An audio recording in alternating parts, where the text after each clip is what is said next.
ሰላም እንዴት ናችሁ? ኢንቨስት ለማድረግ አስባችሁ ይሆናል። ማንን ታማክራላችሁ? ለብዙ ዓመታት ልምድ ያለው የቢዝነስ ባለሙያ ወይስ በጥቂት ሰከንዶች ዓለም አቀፍ የሆኑ ትንታኔዎች ሊሰጥ የሚችል ኤአይ? ይህ ጥያቄ በዓለም አቀፍ ባለሀብቶች እያናወጠ የሚገኝ ሰሞናዊ ጉዳይ ነው። ኤችኤስቢሲ የተባለ ግዙፍ ባንክ አዲስ ጥናት በዚህ ጉዳይ ይዞ ወጥቷል። በዚህ ጉዳይ እናወራለን። ቪዲዮን ላይክ በማድረግ ጀምሩ። ሰብስክራይብ ያላደረጋችሁኝ ሰብስክራይብ በማድረግ የዚህ ቻናል ቤተሰብ ነው። ዛሬ እንድንነጋገርበት የፈለግኩት ጉዳይ ዓለምን እያናወጠ ስላለው አንድ አስደናቂ ጥናት ነው።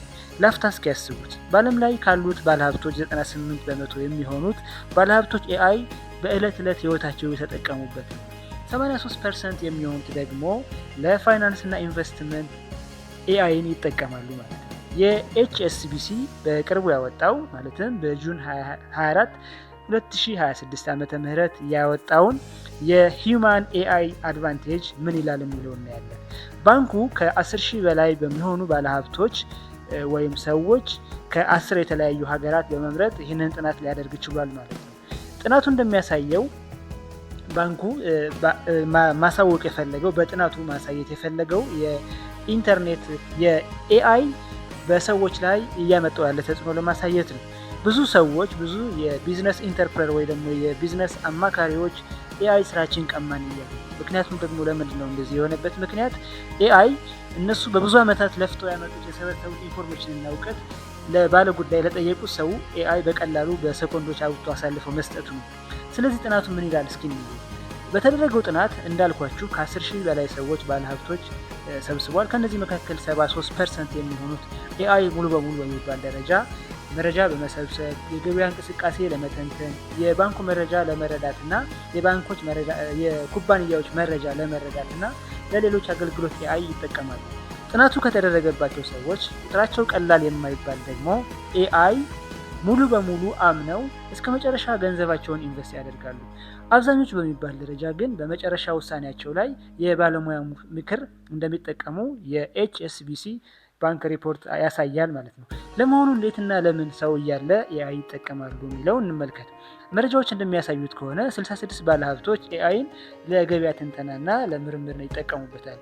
ገሚሶች ደግሞ ኤአይ ለኢንቨስትመንት ስትራቴጂያዊ ድጋፍ፣ ሌሎች ደግሞ የራሳቸውን አስተያየት፣ የራሳቸውን ምልከታ፣ የራሳቸውን አናሊሲስ ምን ያህል እርግጠኛ እንደሆነና ምን ያህል በመረጃ የተደገፈ እንደሆነ ለማረጋገጥ የራሳቸውን ዳታ ኤአይ ያስገቡ ክሮስ ቼክ ያደርጉበታል ማለት ነው።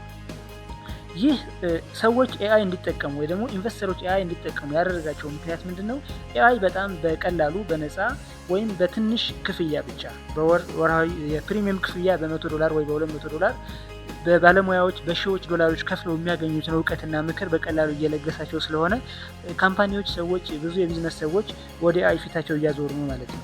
ነገር ግን ሙሉ በሙሉ ኤአይ ተጠቅመው አይሄዱም። ምክንያቱም የሰው ምክር ያስፈልጋል። ኤአይ ሰው አይደለም፣ አርቲፊሻል ኢንቴሊጀንስ ነው። የመረጃ ድክመት አለበት፣ ችግር ስላለበት የሰውን እገዛ ይጠቀማሉ። ነገር ግን ኢንተርፕረነሮች እያሉት ያሉ ምንድነው? የእኛን እውቀት የእኛን ችግር በቀላሉ እኛን ስራ አልባ እያደረገን ነው እያሉ ነው። በተለይ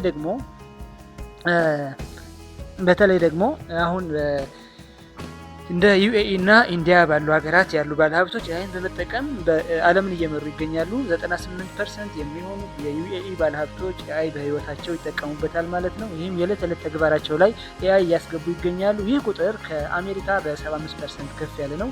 ከዩኬ ደግሞ በ76% ከፍ ያለ ነው ማለት ነው።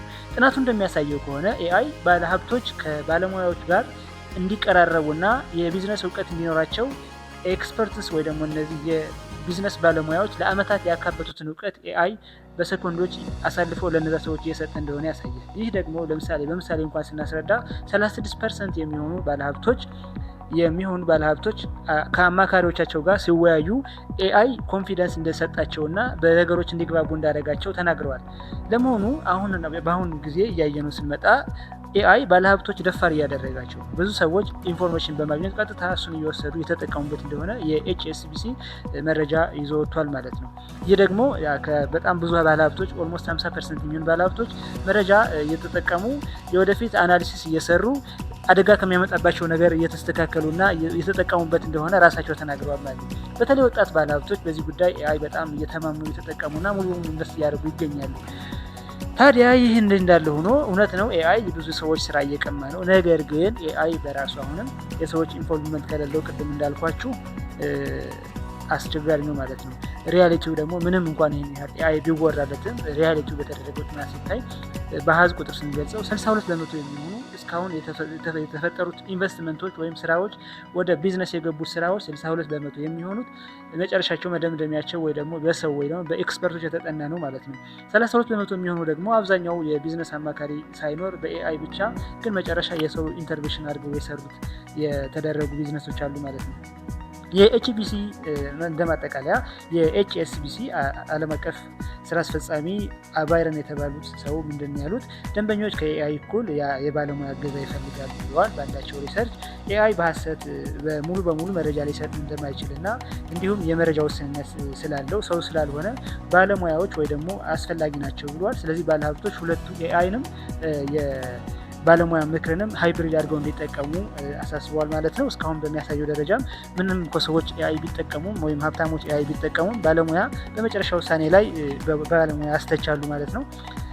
እናንተ ምን ትላላችሁ? እስኪ ከ20 ከ30 ዓመት በኋላ ከጊዜ በኋላ ኤአይ ሙሉ በሙሉ የሰው ስራ የሚቀማ ይመስላችኋል? በተለይ ደግሞ እነዚህ ከፍተኛ ተከፋይ የሆኑ ኢንቨስተሮች እና ኢንቨስተር የሚያማክሩ ኤክስፐርቶች እንደሚሉት ስራቸው ሙሉ በሙሉ ሊያሳጣቸው ይችላል ብዬ ታስባላችሁ? ሀሳብ አስተያየታችሁ አስቀምጡ። ለቻናሉ አዲስ ከሆናችሁ ላይክ፣ ሼር፣ ሰብስክራይብ ማድረግ እንዳይረሳ። ሰብስክራይብ በተን በመጫን ቤተሰብ ይሁኑ። አመሰግናለሁ።